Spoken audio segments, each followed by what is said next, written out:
Bom dia, irmãos, a graça e a paz do Senhor.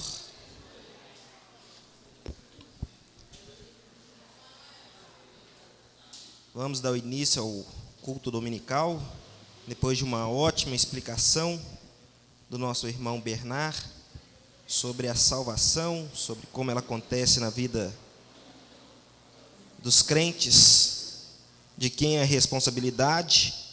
E nós vimos que o homem também tem muita responsabilidade, principalmente na santificação progressiva. Gostaria de ler uma passagem com os irmãos, antes de tudo, no Salmo 120.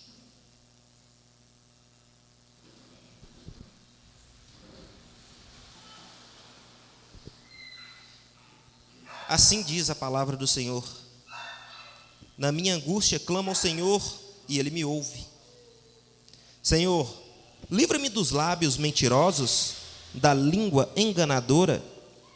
Que te será dado ou que te será acrescentado, ó língua enganadora? Setas agudas do valente e brasas vivas de zimbro. Ai de mim que peregrino em Meseque e habito nas tendas de Quedar. Já há tempo demais que habito com os que odeiam a paz. Sou pela paz, quando porém eu falo, eles teimam pela guerra. A língua, ela, talvez, aquilo de mais importante que o homem tem, no tocante à sua santificação. A língua, se ela não for bem usada, ela nos traz danos. A língua, ela é tratada na Bíblia como algo que consegue colocar fogo em um grande campo de matas.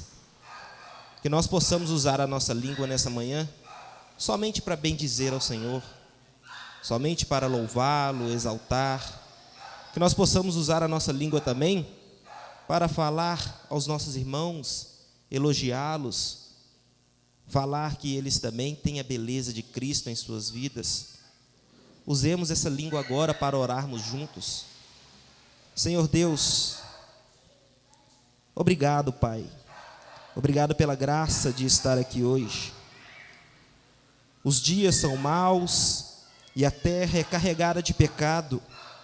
E se não fosse a Tua graça, o Teu amor, se não fosse esse Pai maravilhoso que nós temos e nos carrega e nos pega pelas mãos, nós não estaríamos aqui hoje.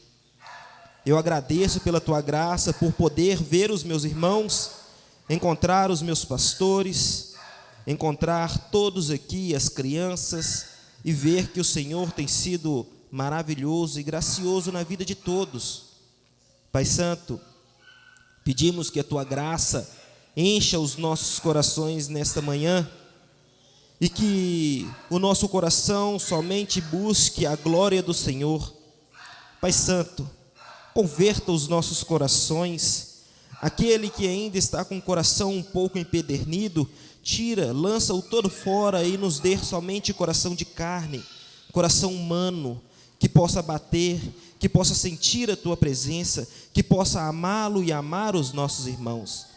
Seja o Senhor, o nosso Deus, que o Teu Santo Espírito tome os nossos corações e os nossos lábios para entoar louvores ao Senhor, falar das Tuas maravilhas. Que o Senhor, Pai amado, seja o alvo central dessa manhã, que todos os nossos pensamentos secundários sejam deixados para fora. Que a preocupação com o trabalho, que a preocupação talvez até com alguma doença ou algo que seja assim realmente preocupante, seja deixado lá fora, porque nada é mais importante do que o Senhor, nada é mais importante do que a Tua graça. E sabemos, Pai Santo, que se estivermos em Cristo Jesus, nada pode nos tirar do amor do Senhor. Se estivermos em Cristo Jesus, não precisamos nos preocupar com nada, porque o Senhor cuidará, e o Senhor nos dará alívio, o Senhor nos dará proteção, Abençoe essa igreja, Pai amado. Seja o Senhor santificado por essa igreja. No nome santo de Jesus Cristo, nosso Senhor, Pai. Amém.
ansioso espero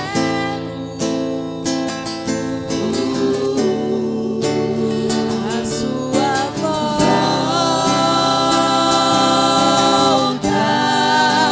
o grande dia em que tu virás. Então subiremos,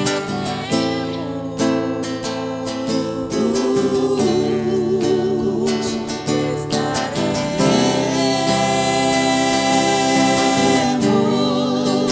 pra todo sempre. Aleluia, Maranata, Cristo,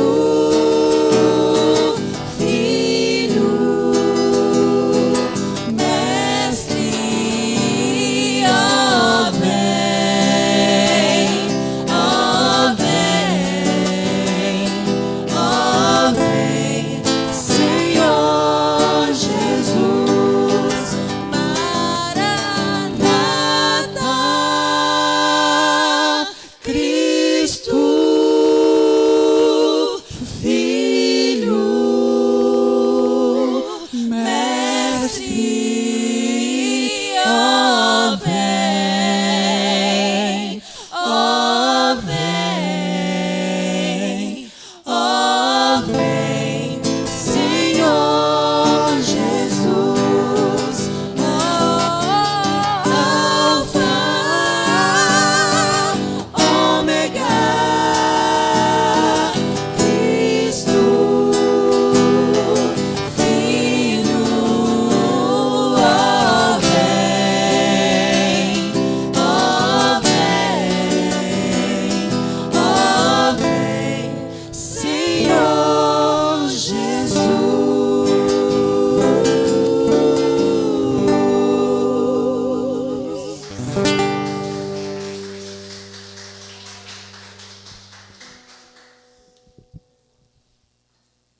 Imagina se as nossas orações fossem sempre assim, né? Ó, vem, Senhor Jesus. Geralmente nós dedicamos tanto tempo pedindo e pedindo e pedindo, e somente aquilo que um dia acabará. Que os nossos corações sejam impelidos pelo Espírito Santo a pedir aquilo que é eterno. Nesse momento nós vamos depositar os nossos dízimos e as nossas ofertas. Nós temos o dever de contribuir, mas nós sabemos que é Deus quem cuida, prospera e multiplica para que o avanço do reino de Jesus Cristo continue acontecendo. Que nós possamos também pedir um coração livre do apego material, para que sempre se sobressaia somente Jesus Cristo e o seu reino. Santo Deus, nós pedimos que o Senhor nos abençoe nessa manhã, que o Senhor abençoe essa igreja. Temos planos, desejos e sonhos para essa congregação. Que o Senhor conceda tudo aquilo que realmente glorificar o nome do Teu Filho. Que o Senhor nos dê um local confortável, que o Senhor nos dê um local próprio, mas somente se o alvo central for o Teu Filho em nossas vidas. Nos dê um coração totalmente liberto daquilo que um dia se acabará, e um pensamento e um coração sempre desejoso daquilo que é eterno e incorruptível, que é Jesus Cristo, o Senhor, o Evangelho e o Teu Santo Espírito. Em nome de Jesus Cristo nós oramos, Pai. Amém.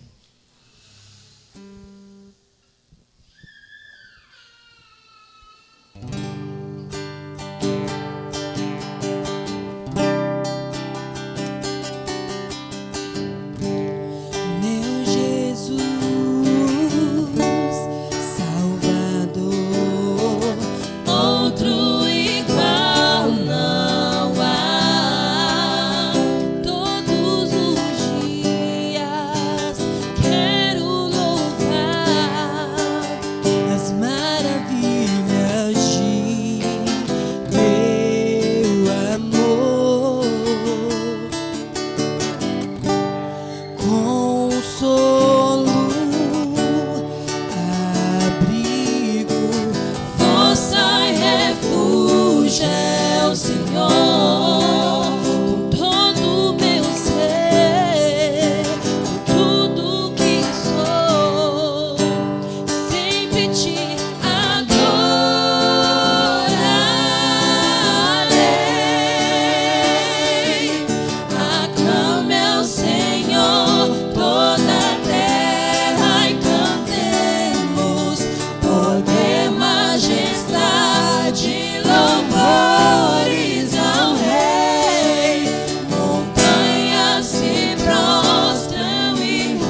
Aleluia.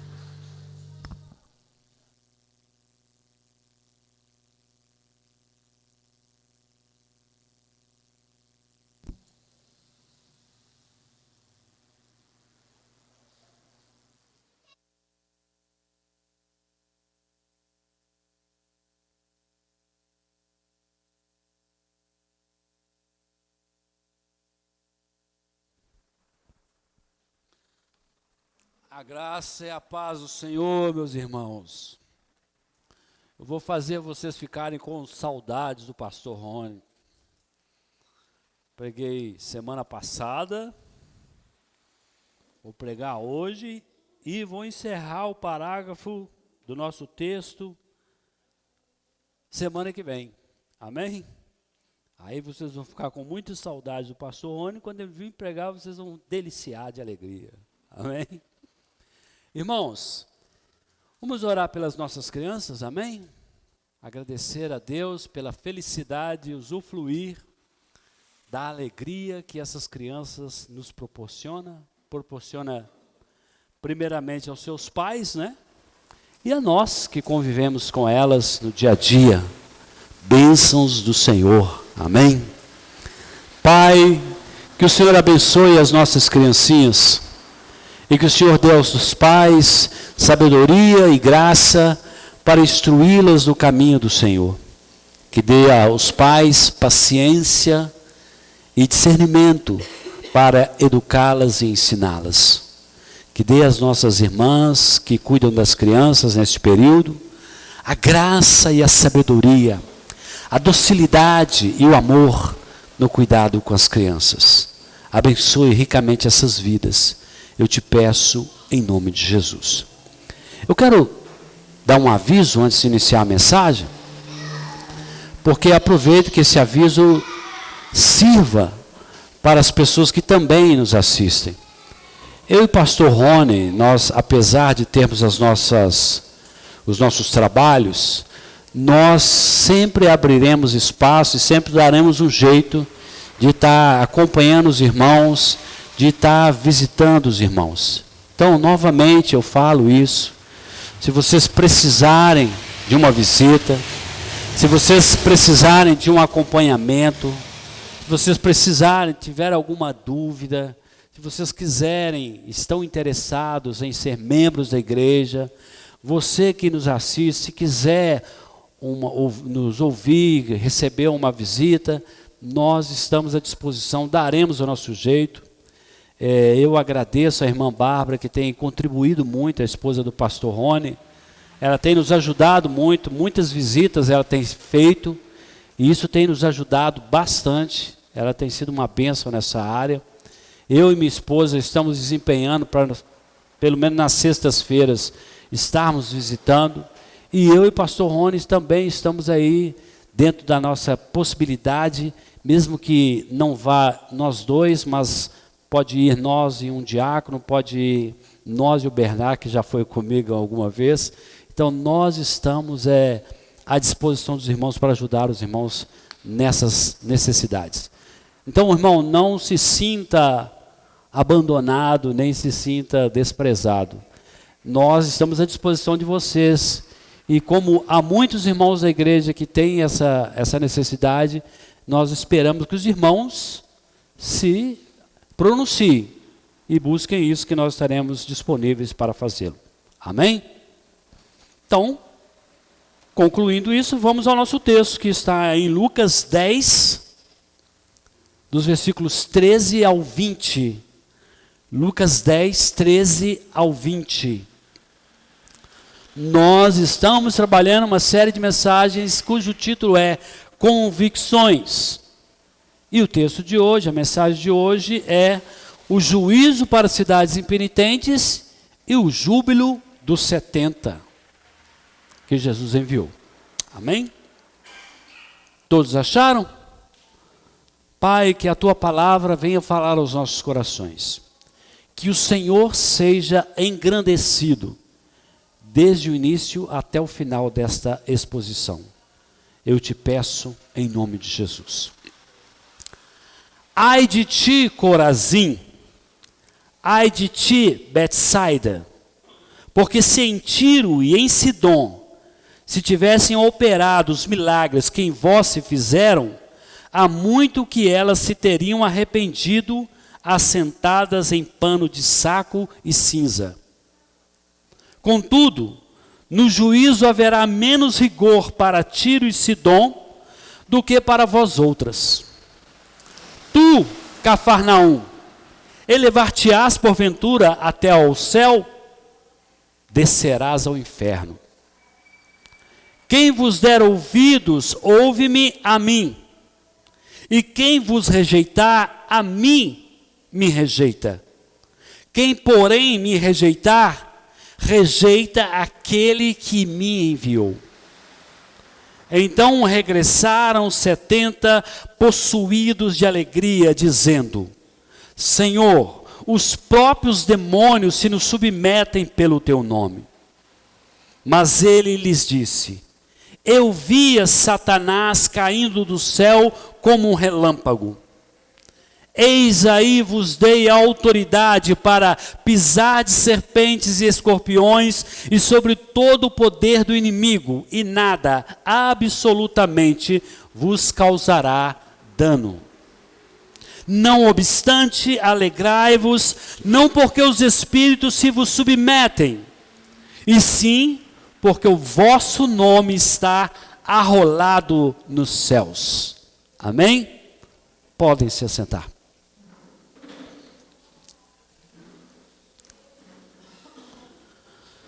Vamos aqui relembrar o contexto e fazermos uma introdução dessa passagem. Semana passada, nós vimos sobre o envio dos 70 discípulos por Jesus. Nós vimos que ele os enviou e os advertiu, dando-lhe ordens e alertas. Jesus também deu a eles orientações para que eles pudessem cumprir a missão e começou a falar com eles sobre o juízo de Deus contra as cidades que rejeitavam o evangelho, que não se arrependiam. Como este parágrafo se desenvolve até o verso 24, vai do versículo 1 até o 24 do capítulo 10, hoje nós vamos dar continuidade e veremos que Jesus ele vai ampliar a questão levantada por ele anteriormente em relação às cidades impenitentes. E aí nós vamos discorrer do versículo 13 ao 20, como foi lido aqui. E no próximo domingo nós encerraremos este parágrafo nos versículos 21 ao 24. Então, hoje nós veremos que as pessoas dessas cidades às quais Jesus se refere, 3 cidades, presenciaram as obras extraordinárias que Jesus operou e também que os seus discípulos operaram quando foram enviados por ele. E apesar disso tudo, muitos ainda rejeitavam o evangelho. Apesar de tudo isso. Ficamos imaginando, né?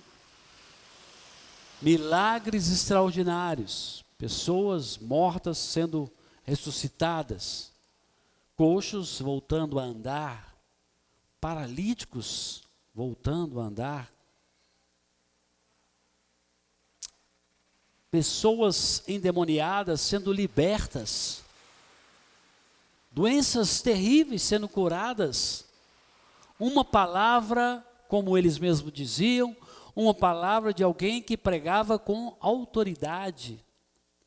E aí Jesus envia os seus apóstolos, no primeiro momento, e eles operam maravilhas em nome de Jesus. Depois Jesus envia os 70, e ainda assim as pessoas não conseguem ou continuam rejeitando a mensagem do Evangelho. Então, nos versos 13 ao 15 do nosso texto, nós veremos o juízo de Jesus. contra essas cidades. Jesus, você pode estar acompanhando aí, os versículos 13, 14 e 15, que Jesus vai pronunciar a sua reprovação e, ao mesmo tempo, a sua condenação para as cidades de Corazim, Betsaida e Cafarnaum. E ele está fazendo isso porque essas pessoas estão rejeitando a mensagem do Evangelho e continuam impenitentes. E ele vai usar uma expressão forte. Ele vai dizer assim: ai de ti. A princípio dá-se a impressão que essa palavra ai é uma coisa simples, mas ela tem um sentido muito forte no texto original. Ai é uma interjeição que expressa dor e aflição. É um lamento.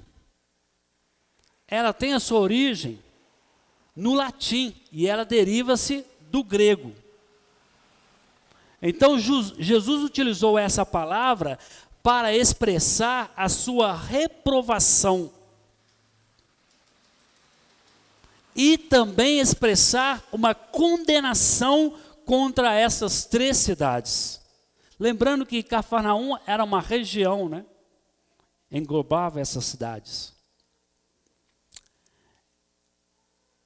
E por que ele faz isso?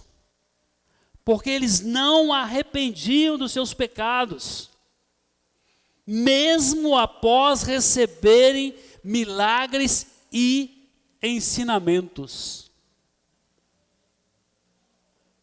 Eles não acolhiam. O que nós temos aprendido que a obra de salvação e de conversão e de regeneração e conversão é operada por Deus na vida do homem. Mas o homem precisa dar ouvido ao Evangelho. E eles estavam rejeitando a mensagem do Evangelho, apesar das palavras poderosas e dos sinais. Essas 3 cidades receberam muitas oportunidades. Eles viram e ouviram Jesus. A questão da responsabilidade humana não há desculpa para eles. Mas apesar disso, eles não se arrependeram dos seus pecados. E aí Jesus vai falar sobre as cidades de Tiro e Sidom, que eram cidades pagãs. E essas cidades de Tiro e Sidom, elas não tiveram a mesma oportunidade que essas 3 cidades citadas por Jesus tiveram. E Jesus está dizendo, se essas cidades de Tiro e Sidom tivessem a oportunidade que vocês tiveram, e se vissem o que vocês viram, há muito eles já teriam se convertido. E aqui contextualizando um pouco da cidade de Tiro e Sidom, ou melhor, de Tiro e Sidom. Eu sempre confundo Tiro com Ciro, mas é Tiro e Sidom. Elas eram cidades fenícias, e elas eram localizadas na costa do Mediterrâneo. Depois você dá uma olhadinha no mapa lá que você vai ver isso aí. Onde hoje atualmente é o Líbano. Eram importantes centros comerciais e tinham grandes portos marítimos. Eles eram conhecidos pela grande habilidade que eles tinham na navegação e no comércio marítimo. E durante a época de Jesus, Tiro e Sidom eram cidades ricas e prósperas, com grande influência cultural e econômica naquela região. No Antigo Testamento, vocês vão ver também, se referindo a essas cidades, Isaías vai falar sobre eles. Então essas cidades que eram pagãs, que eram cidades importantes, Jesus então vai fazer uma comparação. Se essas cidades tivessem visto e ouvido o que vocês viram e ouviram, eles teriam se convertido há muito tempo. Se eles tivessem tido a oportunidade que vocês tiveram, eu faço aqui uma comparação com a nossa situação. Quantas oportunidades nós temos de ouvir a mensagem do Evangelho, se bem que também existem inúmeras oportunidades de ouvir inúmeras heresias. E quantos lugares afastados deste mundo que anseiam pela palavra de Deus. Países como, por exemplo, a China, em que as pessoas, algumas cidades, as pessoas rasgam a Bíblia e dividem entre eles. Ah, você fica com essa página, eu vou ficar com essa, você fica com essa. Porque não há Bíblia suficiente para todos e é proibido. E essas pessoas, imagine agora, parafraseando Jesus, haverá menos rigor para eles do que para nós, que temos sido superabundados com o Evangelho e com a palavra de Deus. E aí no verso 15, Jesus irá confrontar o orgulho de Cafarnaum. Porque Cafarnaum se julgava especial. A região possivelmente se julgava especial. Afinal de contas, o grande mestre aqui habita, ele mora na nossa região. O popstar do momento mora aqui. E aonde ele vai, as multidões o seguem. E ele faz coisas extraordinárias. E sua palavra é maravilhosa e poderosa. Então eles possivelmente, e o texto dá a entender isso, que eles se vangloriavam, se orgulhavam por isso. Por estarem presenciando esses milagres. Talvez eles pensassem assim, nós somos especiais, porque entre todas as cidades do mundo, Deus escolheu a nossa. Mas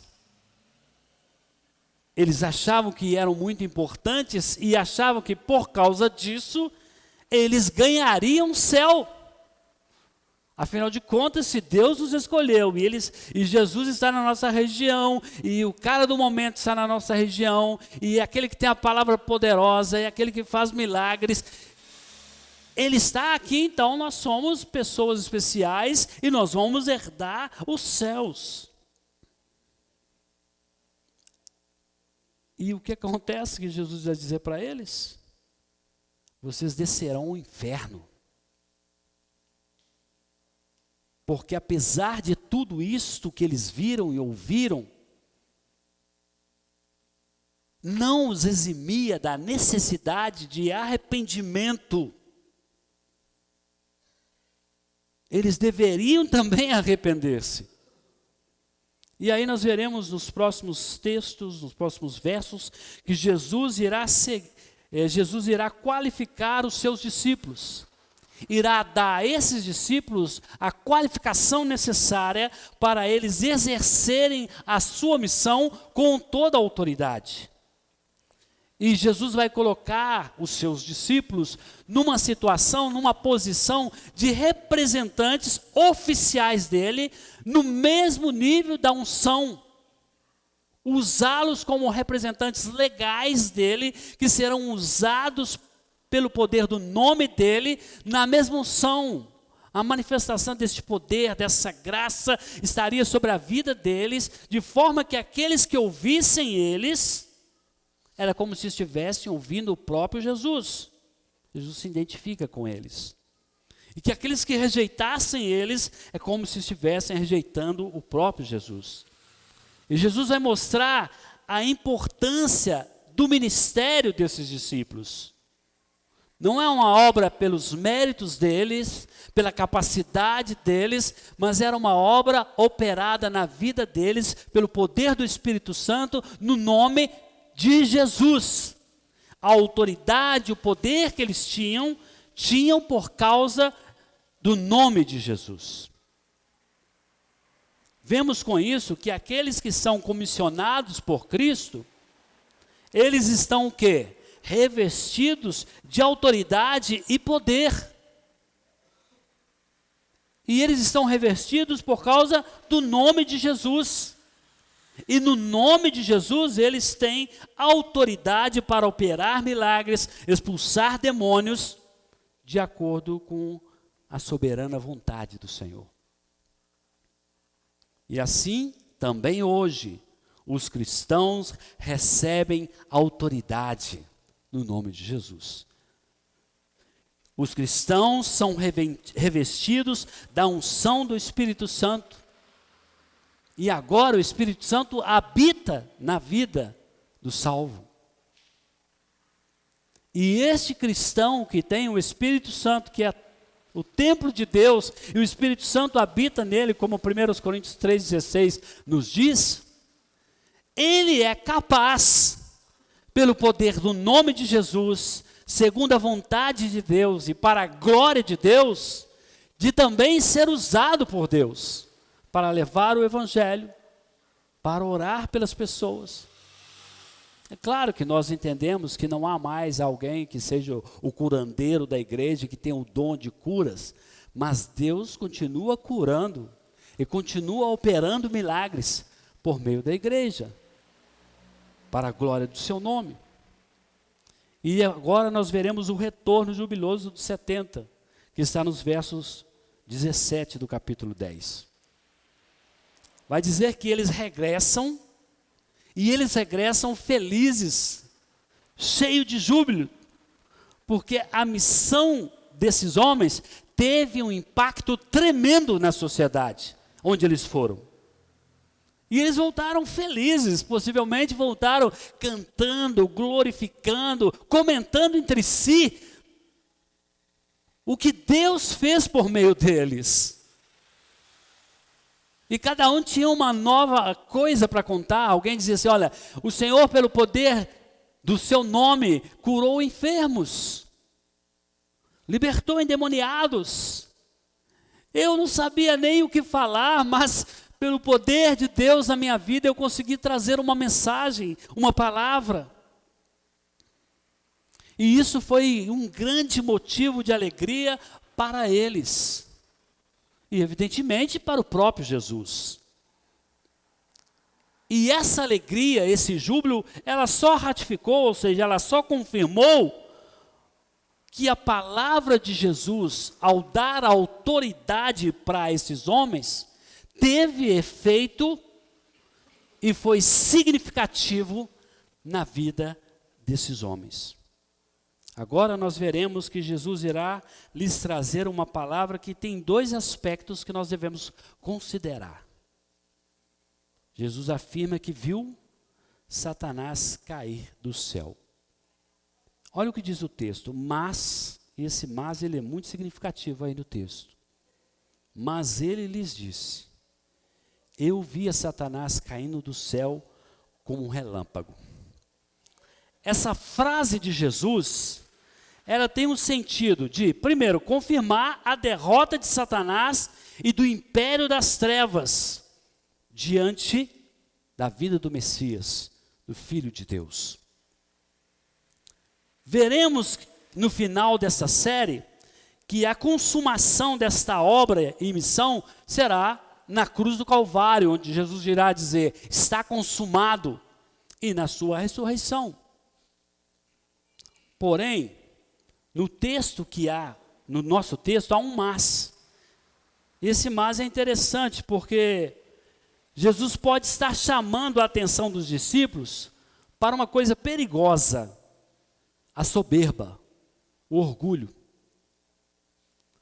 Pois nós entendemos, e é claro que esse é um assunto muito polêmico e discutido, que através de uma interpretação dos versículos do capítulo 14 de Isaías e do capítulo 28 de Ezequiel, que é um texto muito melindroso, né, mas dá a entender, e os estudiosos, a grande maioria acredita nessa possibilidade, e ainda que esses dois textos que eu sugeri não enfatizam claramente isso, há outros textos na Bíblia que corroboram com isso, que o diabo ele caiu por causa do orgulho e da soberba.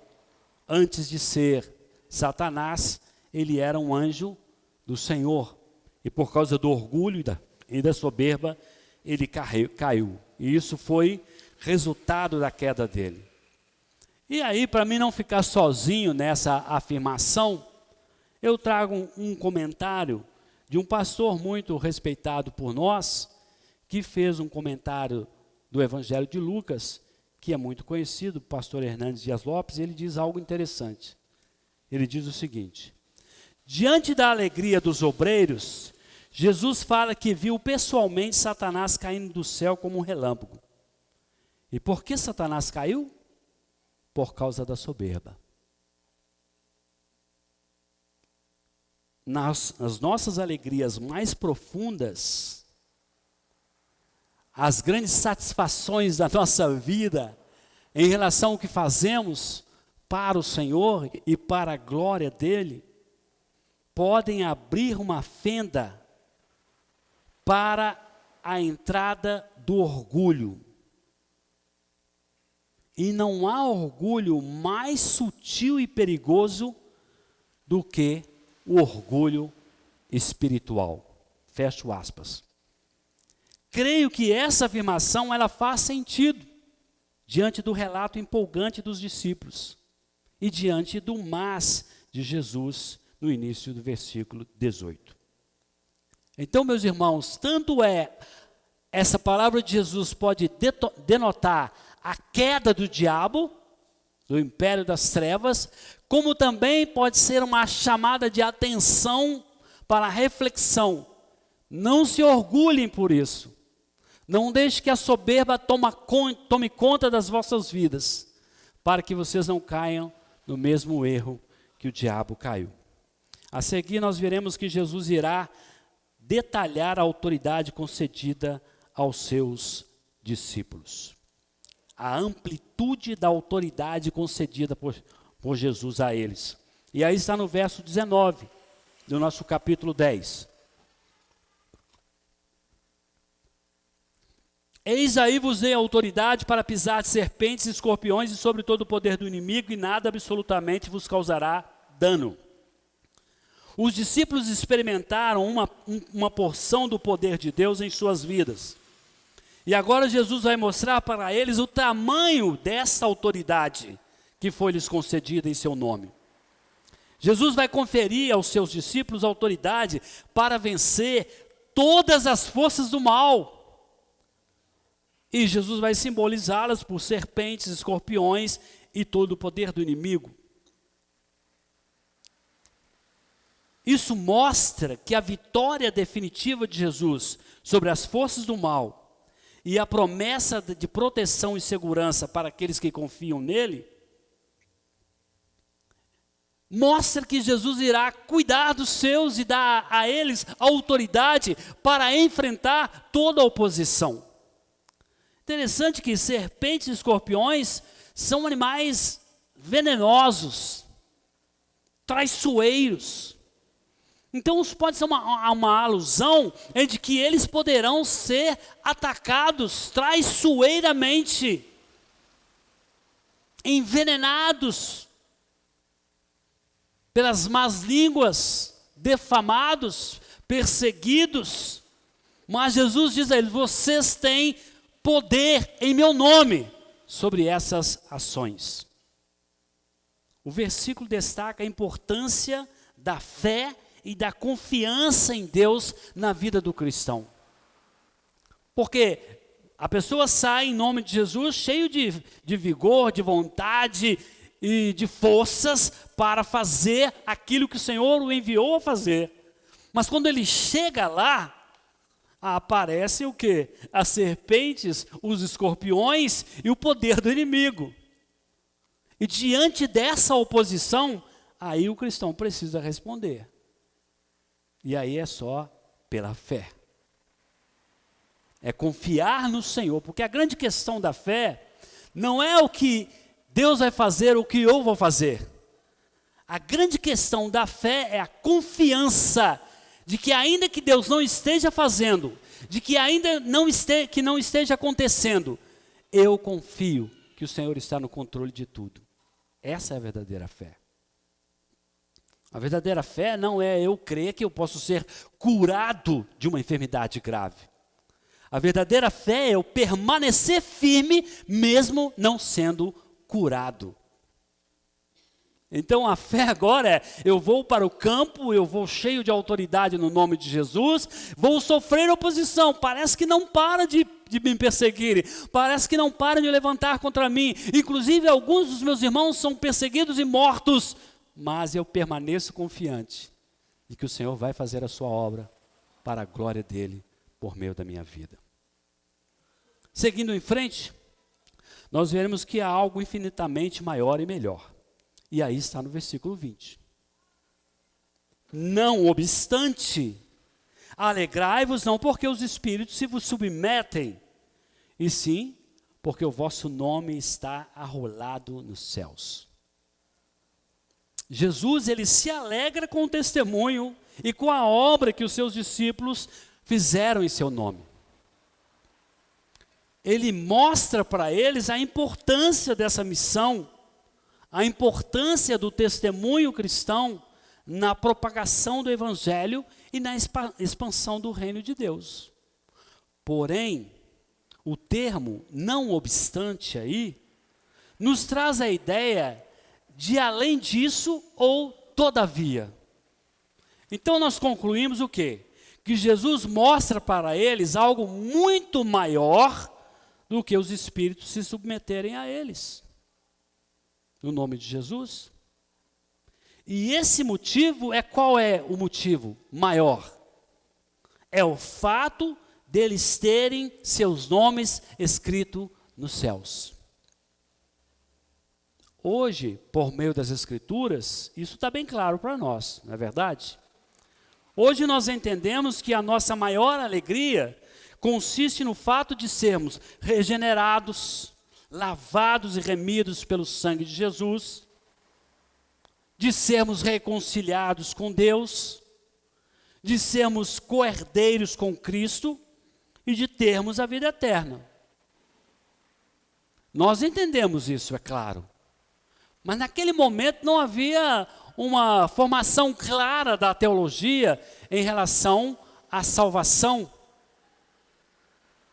E hoje nós entendemos que é infinitamente maior do que toda obra, do que todo milagre, do que toda manifestação, é o fato de nós termos sido escolhidos por Deus, regenerados. Esta obra extraordinária é maior do que qualquer milagre que possa acontecer neste mundo. É maior do que qualquer sinal. Então não perca de vista, o que é maior é aquele que está em você. Isso é o que tem mais valor e significado. Porque aquele que foi ressuscitado vai morrer novamente. Aquele que foi curado, pode ser que ele tenha outra doença. Mas aquele que foi lavado e remido pelo sangue de Jesus, pode vir a doença, pode vir a morte, mas ele tem a vida eterna. Amém. Vamos fazer agora algumas aplicações na mensagem de hoje. Como nós podemos proclamar o reino de Deus hoje? Como nós podemos, como igreja, eu, você, cada um de nós aqui, isso não é uma exclusividade de pastores, mestres, diáconos, líderes. Todo cristão tem a missão de proclamar o reino de Deus. Nós podemos proclamar o reino de Deus hoje por meio da pregação do evangelho, por meio do testemunho pessoal. Nós podemos pregar o evangelho por meio da ajuda ao próximo. Nós podemos pregar o evangelho por meio do amor e da compaixão. Como cristãos, nós devemos seguir o exemplo de Jesus. Ele pregava o reino de Deus, o evangelho, anunciava, o reino de Deus é chegado até vós, mas ele não simplesmente falava, ele não saía falando apenas, mas ele mostrava na sua própria vida Tanto é que o discipulado é caminhar comigo, veja o que estou fazendo e faça igual. Ele mostrava o amor de Deus por meio de suas ações, por meio de suas obras, por meio de suas palavras. Evidentemente que a maneira de proclamar é falando. Mas você só pode falar uma coisa que você executa. Você terá a confiabilidade e o respeito dos outros se você é coerente com aquilo que você diz.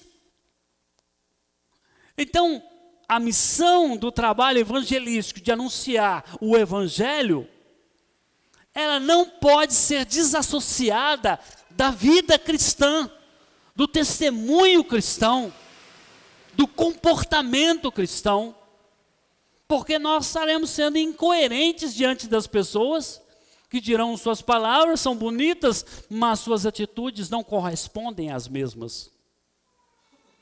Então o evangelho é proclamar, é verdade. Sem proclamar as pessoas não vão ouvir, mas as pessoas precisam ver que aquela proclamação ela faz sentido para você, ela é real, porque você a pratica. E era isso que Jesus fazia. Em Mateus 4, 23, diz o seguinte, Mateus 4, 23, você pode acompanhar comigo. Percorria Jesus toda a Galileia, ensinando nas sinagogas, pregando o evangelho do reino e curando toda sorte de doenças e enfermidades entre o povo. Palavras acompanhadas de sinais. Em Mateus 9, 35, Mateus 9, 35, e percorria Jesus todas as cidades e povoados, ensinando nas sinagogas, pregando o evangelho do reino e curando toda sorte de doenças e enfermidades. Então, meus irmãos, Deus vai nos usar. E você não tem ideia do que Deus pode fazer através da sua vida, no nome de Jesus, para a glória dEle. E pode ser que seja somente levar uma palavra, mas pode ser que Deus te use para orar pelo enfermo e Deus curá-lo em nome de Jesus. Pode ser que Deus te use para expulsar um demônio em nome de Jesus.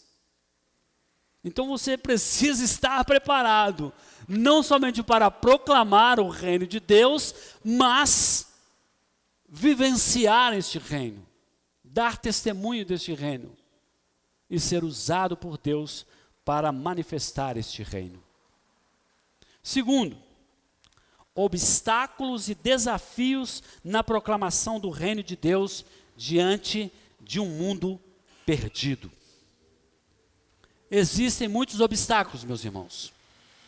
Existem muitos desafios na proclamação do reino de Deus diante de um mundo perdido. A corrupção total, o ser humano totalmente contra Deus. E é uma obra, se o Espírito Santo não fazer a obra no coração do ser humano, ele jamais vai procurar Deus e vai se achegar a Deus.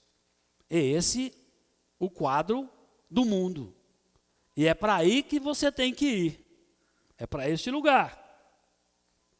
Nós podemos citar o que há no mundo: indiferença, incredulidade, oposição, perseguição e o pecado, que reina absoluto, de todas as suas formas.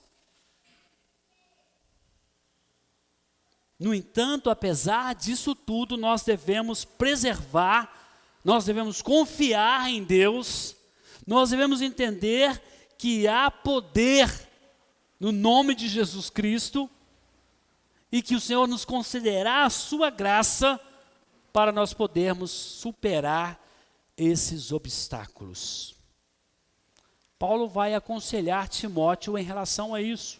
Timóteo era um discípulo de Paulo, que caminhava com Paulo e se tornou pastor na igreja de Éfeso. E em 2 Timóteo, capítulo 4, dos versículos 2 ao 5, 2 Timóteo 4, 2 a 5.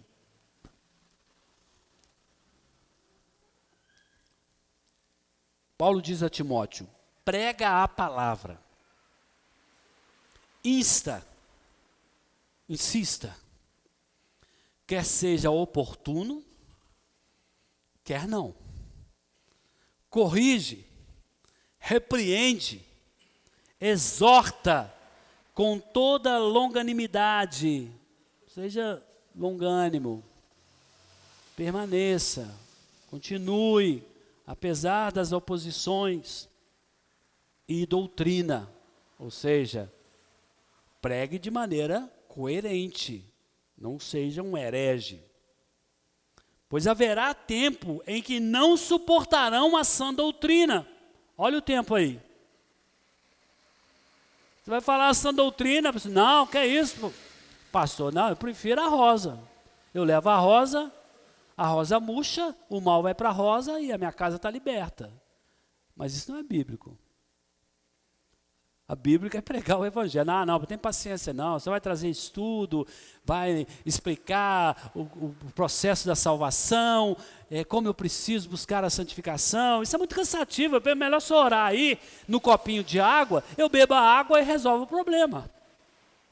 As pessoas não rejeitam, não suportam a sã doutrina. Elas preferem as coisas, os enganos e as mentiras. E ele continua, pelo contrário, cercar-se-ão de mestres segundo as suas próprias cobiças, como que sentindo coceira nos ouvidos. Preferem ouvir desculpa a expressão, as baboseiras, as coisas que não têm confirmação e respaldo bíblico. E eles procuram os mestres que estão de acordo com aquilo que eles almejam e desejam. Coceirinha no ouvido para ouvir as coisas que não trazem transformação e libertação. E ele continua: e se recusarão a dar ouvidos à verdade e vão se entregar às fábulas. Tu, porém, e aí ele vai dizer como que um cristão deve ser, porque isso que ele diz para Timóteo serve para nós. Então, vamos usar aqui o termo: nós, porém, devemos ser sóbrios em todas as coisas. Nós devemos suportar as aflições.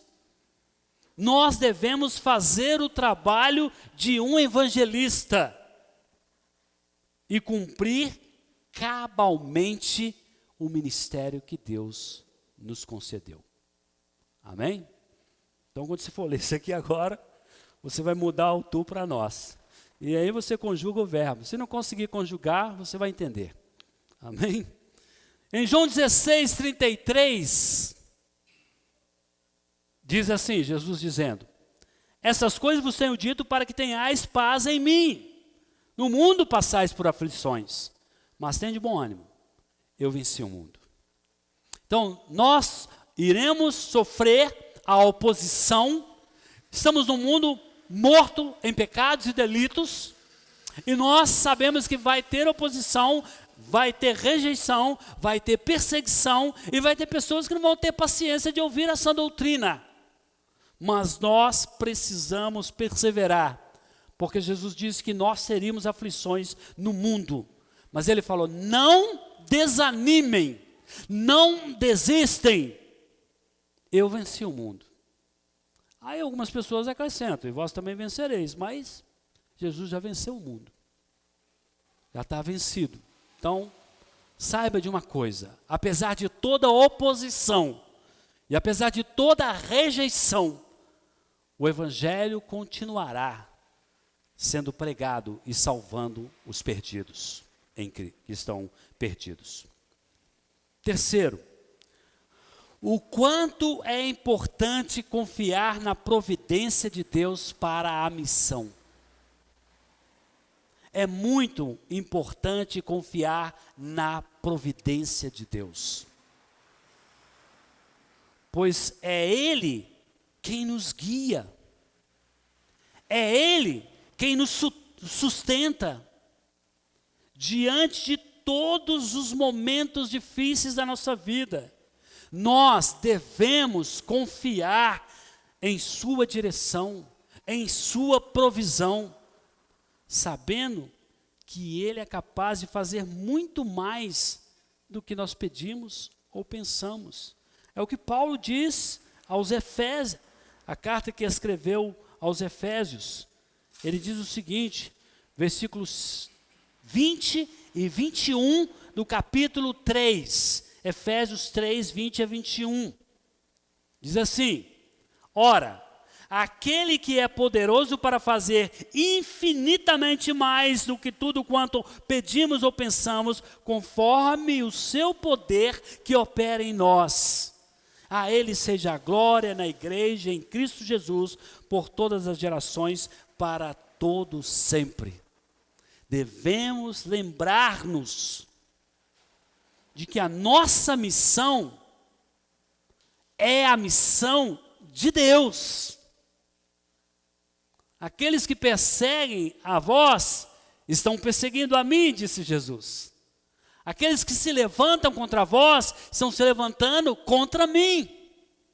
Aquele que rejeita vocês, estão rejeitando a mim. Então esta obra é de quem? É do Senhor. Então você diz, eu fracassei na missão? Jamais. A missão do Senhor não fracassa. Ela cumprirá o propósito e você é o instrumento de Deus que Ele vai usar para cumprir o propósito dEle. Eu citei aqui, em pregações anteriores, o William Carey. Ele ficou por anos lá na Índia e nem ganhava ninguém para Jesus. Ninguém era convertido. E ele chega numa situação em que ele diz, mas qual o sentido de eu sair lá da Inglaterra e vir para cá? Mas aí, quando você vai ler a obra dele, você vai ver o que Deus fez naquele lugar, através daquele homem, sem ganhar a alguém. Ele apenas pavimentou, preparou a terra, e as sementes vieram, as sementes brotaram e cresceram. Então, às vezes, você acha que está fracassando. Às vezes, você acha que não está dando resultado. A obra não é sua. Você é o instrumento de Deus. A obra de Deus não falha. Deus cumprirá o seu propósito e vai te usar para isso. Ele irá nos capacitar. E nas suas orações Ele irá fazer além do que você pede e pensa. E eu imagino o William Carey orando a Deus, Senhor, eu preciso ganhar pessoas, eu preciso que as pessoas se convertam. E Deus concede a ele além do que ele está pedindo. Porque sua obra e seu ministério ajudou a abrir hospitais, deu assistência a pessoas. Coisas muito maiores do que ele estava imaginando ou pensando. Percebem? Quarto, a maior de todas as alegrias. Além disso, a alegria de saber que o nosso nome está escrito no céu, nos dá uma perspectiva eterna diante das adversidades, diante dos sofrimentos, diante dessa vida terrena que nós somos oposição e nós somos tidos muitas vezes como antipáticos, porque nós sempre atrapalhamos, nós sempre trazemos a palavra no meio da conversa, a tempo e a fora de tempo. E nós sempre estamos trazendo a mensagem do Evangelho.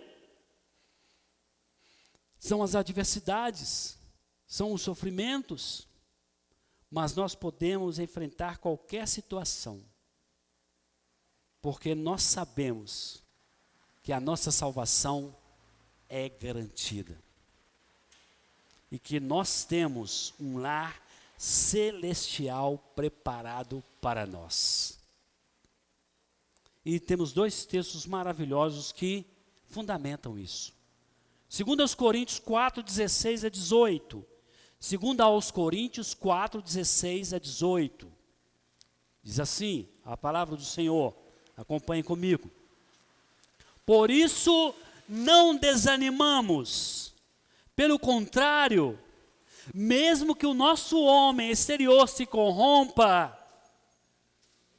contudo, o nosso homem interior se renova de dia em dia. Se o nosso homem exterior passar por enfermidade, se o nosso homem exterior for queimado vivo, se o nosso homem exterior for devorado pelas feras, o nosso homem interior se renova de dia a dia. Porque a nossa leve e momentânea tribulação produz para nós eterno peso de glória, acima de toda comparação. Nada se compara. Não atentando nós nas coisas que se veem, mas nas que se não veem. Porque as que se veem são temporais, e as que se não veem são eternas. Então, meus irmãos, diante daquilo que nós vemos, das aflições, dos problemas, das lutas, das dificuldades, olhemos para aquelas coisas que estão além da nossa percepção humana. E para enxergá-las, nós precisamos olhar para o Senhor. Em 1 de Pedro 1, 3 a 9, 1 de Pedro 1, 3 a 9, acompanhe comigo.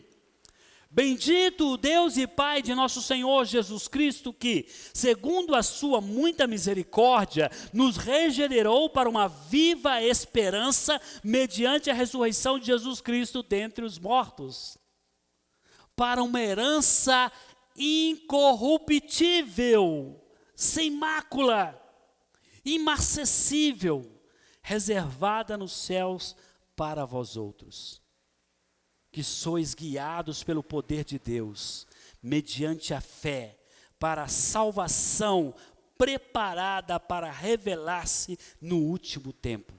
Nisto exultais, embora no presente por breve tempo, se necessário sejais vou repetir porque embolei aqui. Nisso exultais, embora no presente por breve tempo, se necessário, sejais contristados por várias provações, para que uma vez confirmado o valor da vossa fé, muito mais preciosa do que ouro perecível, mesmo apurado por fogo, redunde em louvor, glória e honra na revelação de Jesus Cristo, a quem, não havendo visto a mais, no qual, não vendo agora, mas crendo, exultais com alegria indizível e cheia de glória, obtendo o fim da vossa fé, a salvação da vossa alma.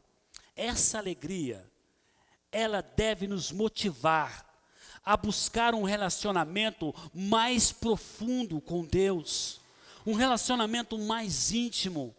Isso se desenvolve por meio da oração, isso se desenvolve por meio da meditação na palavra de Deus. Nós devemos, baseados nessa informação maravilhosa e extraordinária, nós devemos buscar crescer na graça, no conhecimento de Jesus Cristo. Nós devemos aprimorar a nossa santidade e viver uma vida que glorifique a Deus em todas as áreas. E aí nós temos Filipenses 3, 7 a 14. Filipenses 3, 7 a 14 diz assim, Paulo está dizendo algo maravilhoso, ele diz, mas o que para mim era lucro, isto considerei perda por causa de Cristo. Sim, deveras considero tudo como perda, por causa da sublimidade do conhecimento de Cristo Jesus, meu Senhor, por amor do qual perdi todas as coisas e as considero como refúgio para ganhar Cristo e ser achado nele, não tendo justiça própria que procede de lei, senão a que é mediante a fé em Cristo, a justiça que procede de Deus baseada na fé, para o conhecer e o poder da sua ressurreição e a comunhão dos seus sofrimentos, conformando-me com ele na sua morte, para que de algum modo alcançar a ressurreição dentre os mortos. Não que eu tenha já recebido ou tenha já obtido a perfeição, mas prossigo para conquistar aquilo para o que também fui conquistado por Cristo Jesus. A santidade do Senhor me conquistou. E eu prossigo buscando a santidade. Irmãos, quanto a mim, eu não julgo havê-lo alcançado, mas uma coisa eu faço: esqueço-me das coisas que para trás ficam, e avanço para as que estão diante de mim. Prossigo para o alvo, para o prêmio da soberana vocação de Deus em Cristo Jesus. Num contexto de perseguição, num contexto de dor, num contexto de sofrimento, onde ele largou uma posição que ele não seria perseguido nem oprimido nela, onde ele largou uma posição que ele era honrado e respeitado nela, e ele foi para uma posição de escravo de Jesus Cristo, e ele foi perseguido, ele sofreu todo tipo de coisa, mas ele diz: isso é mais importante. Eu continuo lutando, eu continuo buscando a santificação diante das opressões, das obras do inimigo contra a minha vida, porque há um alvo maior, um prêmio maior da soberana vocação de Deus em Cristo Jesus. E em Colossenses 1, 9 e 14 ele diz: por essa razão também nós, desde o dia em que o ouvimos, não cessamos de orar por vós e de pedir que transbordeis de pleno conhecimento da sua vontade em toda sabedoria e entendimento espiritual, a fim de viver de modo digno do Senhor, para o seu inteiro agrado, frutificando em toda boa obra e crescendo no pleno conhecimento de Deus, sendo fortalecidos com todo o poder, segundo a força da sua glória, em toda perseverança e longanimidade com alegria, dando graças ao Pai que vos fez idôneos à parte que vos cabe da herança dos santos da luz. Ele nos libertou do império das trevas e nos transportou para o reino do Filho do seu amor, no qual temos a redenção, a remissão dos pecados. Percebem como é infinitamente maior e mais amplo do que ser usado pelo Senhor? Em resumo, a maior de todas as alegrias é a salvação e a perspectiva da vida eterna que temos por meio de Jesus Cristo. Essa alegria, ela deve ser compartilhada com todas as pessoas com as quais nós convivemos. E essa alegria, ela deve nos motivar a buscar um relacionamento mais profundo com Deus. E ela nos deve dar, porque essa alegria nos dá uma perspectiva da vida eterna em meio às adversidades. E aí, terminando, eu quero concluir com algumas coisas para nós guardarmos. Jesus Cristo é o mesmo ontem, hoje e o será eternamente. Portanto, meus irmãos, eu e você temos autoridade no nome de Jesus. Nós devemos usar desta autoridade segundo a vontade dele, é claro. Nós devemos ser humildes, pois só ele, só Jesus, é o único digno de receber toda a honra e toda a glória. Por último e mais importante, Deus nos escolheu em Cristo antes da fundação do mundo, e os nossos nomes estão escritos no livro da vida. Quando, meus irmãos, nós tivermos uma noção clara dessas verdades, nós viveremos uma vida cristã plena, com mais dedicação, mais zelo e mais amor. Pede ao Senhor para abrir os seus olhos, fazer você enxergar a grandiosidade da obra dele na sua vida. E você então irá dar valor a essa vida maravilhosa que ele te concede. Então, atividades como orar, estudar a Bíblia, viver o Evangelho, ir à igreja, será coisas feitas com muito prazer e alegria. Porque você entende e compreende a obra maravilhosa de Cristo em sua vida. E a vida cristã será um processo natural, porque deixará de ser uma regra e passará a ser um estilo de vida. Que Deus abençoe os irmãos. Vamos orar.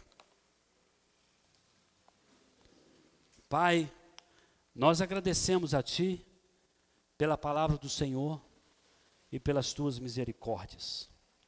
Pedimos que o Senhor nos ajude, abra os nossos olhos para enxergarmos a grandeza do Senhor e a maravilhosa obra que tu fez e tem feito por nós. Oramos em nome de Jesus. Amém.